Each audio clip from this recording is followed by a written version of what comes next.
12वें अध्यक्ष होने जा रहे हैं बीजेपी के। अभी फिलहाल वो कार्यकारी अध्यक्ष हैं और नॉमिनेशन वो फाइल करेंगे।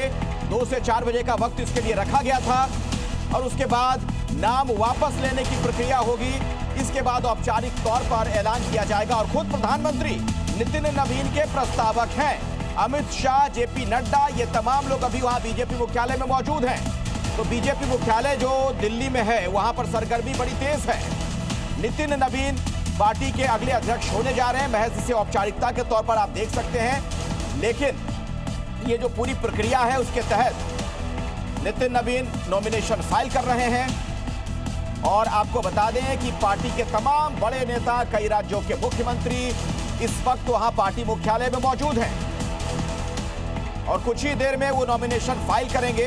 अभी एक ताजा जानकारी जो मिल रही है आपको बता दें, नितिन नवीन बस कुछ ही देर में नामांकन दाखिल कर देंगे। फिलहाल कार्यकारी अध्यक्ष के तौर पर वो हैं और आपको बता दें कि चुनाव की संभावना ना के बराबर है कि कोई चुनाव होगा, कोई और भी नॉमिनेशन वहां पर फाइल करेगा। ऐसे में महज एक ये औपचारिक प्रक्रिया है, लेकिन पार्टी का जो दफ्तर है दिल्ली में, बीजेपी हेडक्वार्टर्स, वहां पर आप देख पा रहे होंगे किस तरह की सरगर्मी है।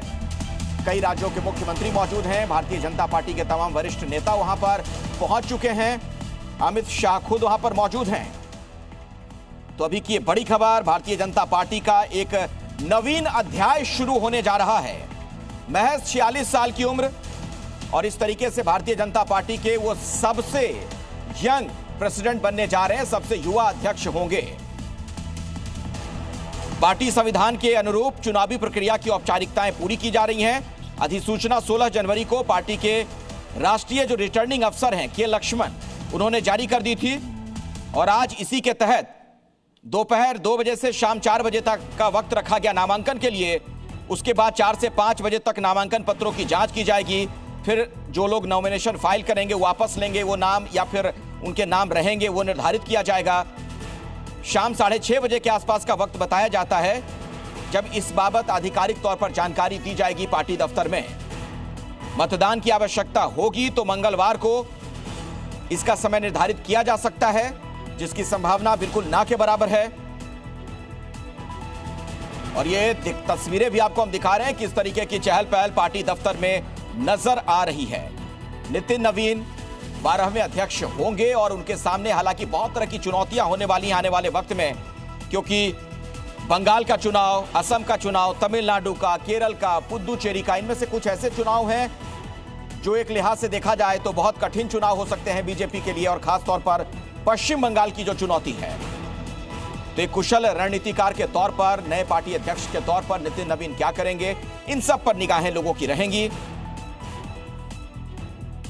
हालांकि उनका पुराना अनुभव राजनीति का जो रहा है, लंबा अनुभव रहा है, उसका फायदा उन्हें मिल सकता है। कई बार ना सिर्फ वो एमएलए रहे बल्कि बिहार सरकार में पथ निर्माण मंत्री के तौर पर भी अपने दायित्व का निर्वाह उन्होंने किया। नीतीश सरकार में मंत्री पद संभाल चुके हैं। सरकार चलाने का अनुभव भी, मंत्रालय चलाने का अनुभव भी है। भारतीय जनता युवा मोर्चा के राष्ट्रीय महामंत्री रह चुके हैं। यानी संगठन का आप देखेंगे तो उनका तजुर्बा जो है, अनुभव है, वो पुराना है और बहुत गहरा उनका लगाव पार्टी से रहा है, पारिवारिक तौर पर भी। अभी बीजेपी के वो कार्यकारी अध्यक्ष हैं। बांकीपुर जो विधानसभा का इलाका आता है बिहार में, वहां से 5 बार विधायक चुने गए। यानी एक सीजन पॉलिटिशियन के तौर पर उनकी पहचान रही है। नीतीश सरकार में मंत्री पद संभाल चुके हैं। सरकार में काम करने का भी उनका पुराना अनुभव रहा है। तो नितिन नवीन के तौर पर भारतीय जनता पार्टी को एक युवा चेहरा मिल रहा है अध्यक्ष के तौर पर। महज 46 साल की उम्र और ऐसे में जैसे ही अध्यक्ष औपचारिक तौर पर वो चुन लिए जाएंगे तो भारतीय जनता पार्टी के सबसे युवा अध्यक्ष वो होंगे। कई राज्यों में भी वो अपनी जिम्मेदारियां निभा चुके हैं चुनाव के दौरान।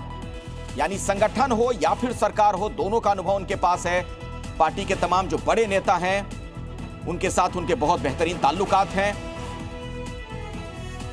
आज से नवीन युग पार्टी के अंदर, बीजेपी के अंदर शुरू हो रहा है और इस युग में क्या कुछ होगा ये देखना बड़ा महत्वपूर्ण कई लिहाज से हो जाता है।